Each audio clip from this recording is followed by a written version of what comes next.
And finally, I'm joined by Amanda Bramble here to talk about the 5th annual Great Crab Bash to benefit local crab boys. So good morning, Amanda. Thank you so much for being here with us this morning. Thanks for having me. You're very welcome. So tell me, it's happening Saturday, April 20th. Yes. What is happening at the Great Crab Bash? That sounds like a lot of fun. It's the bash for the whole year. Yeah. It's a fundraiser that we put on for the Chesapeake Bay Commercial Fishermen's Association, and it starts at 2 in the afternoon till 2 in the morning. We have lots of great kid stuff from 2 to 6, and then starting at 6 we're going to start rocking out with Transfusion, which is a great very well-known shore band outside with lots of food and drink and lots of steamed crabs going around. And then we're moving the party inside at 10 o'clock where Thunderball is going to be playing. Wow. Yeah, they're actually an incredible band for any Journey lovers out there. They play Journey better than Journey. So. Sounds like a very fun event. You're even getting the kids involved too. This is something for the whole entire family. I'm really excited this year about getting the kids involved because they are the future watermen, the future water women, and the future of our community that's responsible for taking care of our bay and our rivers and making sure that this occupation doesn't go extinct.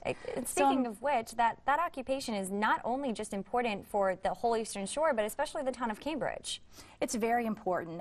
The Chesapeake Bay, and along with the bay as the watermen, really define Maryland and more closely to us, the Eastern Shore. You know, they're the pretty faces that the tourists buy on the postcards. And with this event, my hope is to raise awareness that they're more than a picture on the postcard. They're real people, and we need to make sure that their way of life remains not just for the sake of the bay and of our industry, but for our entire community. There's a huge impact on the economic development of the Eastern Shore and the tourism industry. Absolutely. A lot rests in those crab nets. I know it. I know it. And I think anybody that lives here knows it. But how does this organization really help the watermen out there? What do they do specifically? They are their voice when they go to D.C. They really work very closely with, and why I really love the particular organization that we benefit is they work with the DNR, they work with the environmentalists, and their goal is to keep the tradition. You know, it's not just for the immediate gratifications of we want more crabs that'll give us more money. They want to pass this down to their kids, to their grandkids. They want a healthy Chesapeake Bay so that their occupation can continue. And tourism can flourish here in Maryland. Yes. I know a lot of people, they come for the crabs. They do. So tell me a little bit about how much are tickets? How do people get involved in this? It's $5 donation at the door. Most of the proceeds go directly to them. A little bit goes to pay for all of our rocking bands. Yeah. And you can bring your kids from 2 to 6. We're going to have face painting and magicians and moon bounces and lots of really cool crafts that they can make and take with them.